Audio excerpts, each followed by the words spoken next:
Hello everyone, Mr. John here from Areteem Institute with this week's Thursday Tidbit, where we're going to be talking about the binomial theorem.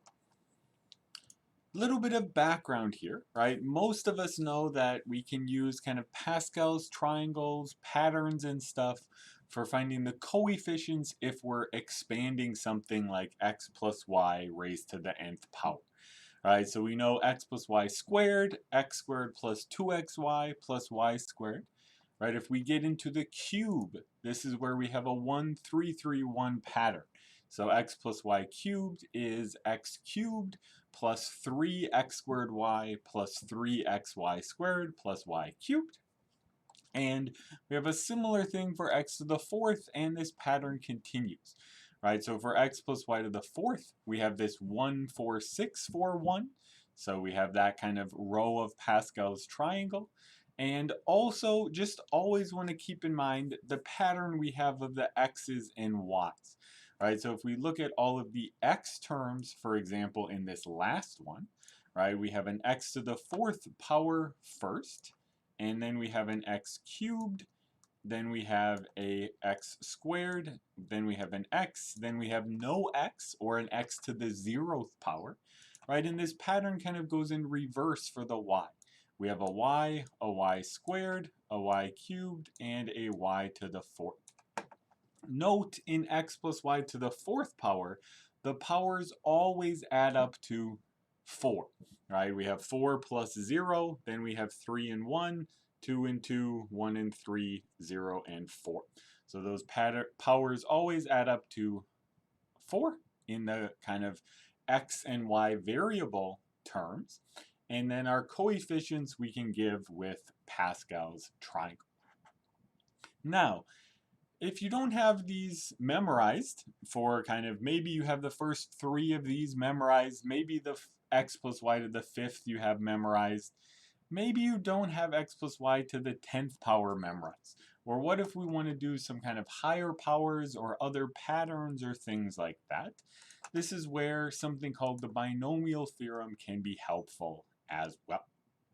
It's of course very related to Pascal's triangle. That's something we can maybe revisit later.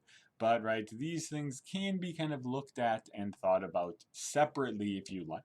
So let's shift gears here and now talk about this binomial theorem in this case. Now, just to start, before we do anything else, I want to say that we have this same type of pattern with the x's. We have x to the n, x to the n minus 1, x to the n minus 2, all the way down till x to the first power and x to the 0. Right, so here I'm including the x to the 0th, y to the 0th just to help with the pattern. The y's go kind of in reverse order, increasing. So we have y to the 0, y to the first, y squared, all the way up to y to the n minus 1 and y to the n. Still, we have the same pattern, right? We always have kind of a x to the some power and a y to the some power, where those two powers add up to n, because we have x plus y to the nth power here. Now, here, right, if you remember our kind of combinations, right, we talked about permutations, combinations, binomial coefficients before. All of our coefficients are given by, right, kind of n choose something. So we have n choose 0, n choose 1, n choose 2, n choose 3, blah, blah, blah, up to n choose n minus 1, and then n choose n in this case. So we'll explain a little bit on the later slides where kind of these general terms and stuff come from through one example at least. But again, we have some nice patterns. So we know the patterns in the x powers, the y powers, and then their coefficients are given by n choose 0, n choose 1, n choose 2, blah, blah, blah from there. Note, this does give us what the kind of nth row, or however you want to define the nth row of Pascal's triangle. All of these binomial coefficients give us those kind of rows in a triangle as well. Now, just kind of filling in and practicing in filling in one of these dot, dot, dots there, right? So if we say dot, dot, dot, what does kind of an arbitrary kth term look like? Our kind of kth term is going to be something like n choose k. And then in my pattern here, my y values always match the choose on the bottom. So we would have then x to the n minus k times y to the kth power. So this would be kind of our general term, our kth term in this scenario. You'll sometimes see binomial theorem written with summation notation and stuff like that. But let's just kind of do the pattern we have in this case today. So let's look at an example, and it's going to be a simple one, but I want to kind of still explain how this comes up and how kind of the proof of this goes. We're not doing the general proof, but let's look at a small example to help here. So what is the coefficient of the x squared y squared term in x plus y to the fourth power? Now, this is something that we already know the answer to, right? This is 6 or 4 choose 2 from Pascal's triangle or using the kind of binomial theorem we had there, right? This was like our n choose k where we had 4 choose 2, right? N was 4, k was 2 in that kind of previous general case there as well. But we saw this written out fully kind of before too. Now let's try to kind of understand why this is the case. So I want to look at here x plus y to the fourth power, which is really x plus y, x plus y, x plus y, x plus y there. Now, backing up a second, let's go back to how we would multiply out x plus y times x plus y. Right? And this is where almost all of you probably learned the idea of FOIL, right? We don't really need FOIL in this case, but right, our idea of FOIL was we do the firsts, we do the outsides, we do the insides, and then we do the lasts, right? So that gave us kind of this x squared plus xy plus yx plus y squared. Right, and then this simplified to, well, I guess let me just write this out. So we had x squared. I'm going to write it kind of unsimplified first. Xy plus yx plus y squared. And then kind of we got our final answer of course, x squared plus 2xy plus y squared. All right, so that's kind of the very, very simple one where we have FOIL in this scenario. Now, the thing I want to stress is that FOIL just told us we have to match up every single possibility, right? From the first term, we have an x plus y, so that x gets matched with, right, the first and the last, right? The x get matched with the kind of outside and the front, right?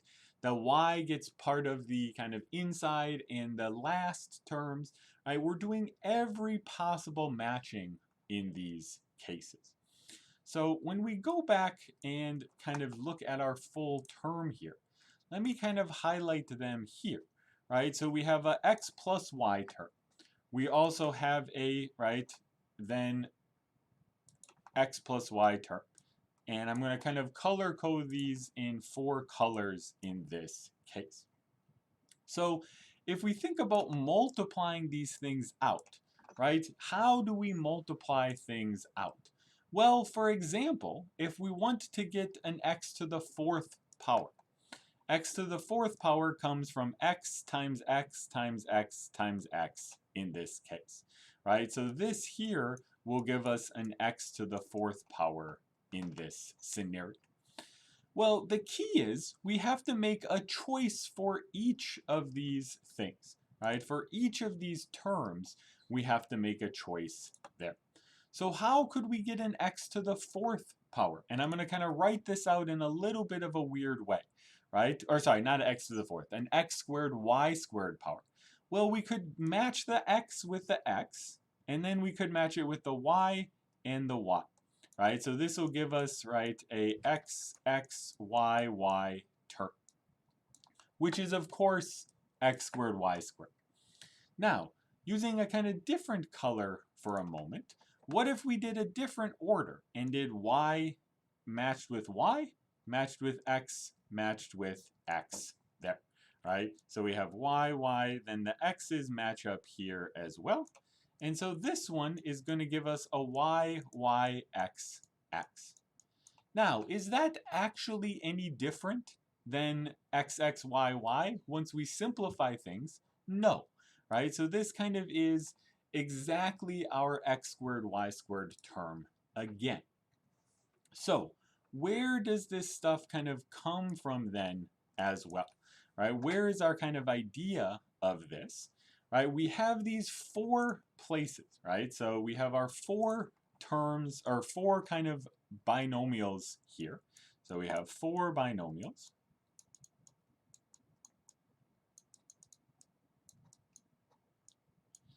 Right? We need 2 of them to give us x powers, right? So 2 of them are going to give us x, and the other 2 give y, right? So the others are going to be giving us y in this case. Well, we have 4 objects. We want 2 of them. Isn't that exactly what 4 choose 2 counts? Well, yes. Right? This is exactly what 4 choose 2 counts in this scenario. And so this is where our 4 choose 2 comes from. Same idea works in general. If we have x plus y to the 10th power, if we want an x to the 4th term, well, we need 4 of the 10 to be x's, or 4 of the 10 to be y's if we want a y to the 4th thing. And everything else kind of falls out and kind of falls through from there. Okay, so with a kind of rough idea of where this proof comes from, let's look at an example or 2 here that we can do and prove some things that you might have already seen, but it's good to revisit them with the binomial theorem in this case. So we want to prove that n choose 0 plus n choose 1 plus n choose 2 blah blah blah is equal to 2 to the nth power there. Now, this does look like our binomial theorem, right? We have our n choose 0, we have an n choose 1, n choose 2. What is missing from that kind of formula? We don't have any x's and y's in that case. All right, so those x's and y's go away there. But wait a second. What is 1 to any power, or any positive or non-negative power? What is 1 to any non-negative power? It's just 1. So what if we kind of said, okay, let's look at this with the binomial theorem, except x is equal to 1 and y is equal to 1. This is going to look a little bit funny, because then I'm going to ask us, okay, what does the binomial theorem tell us about 1 plus 1 raised to the nth power in this case? Well, it's n choose 0 times x to the n. So we have 1 to the nth power. Well, that's just 1. Y to the 0th power, that's just 1. So we actually just have n choose 0. And then we have plus n choose 1 times x to the n minus 1. So we have 1 to the n minus 1. Wait a second, that's still 1.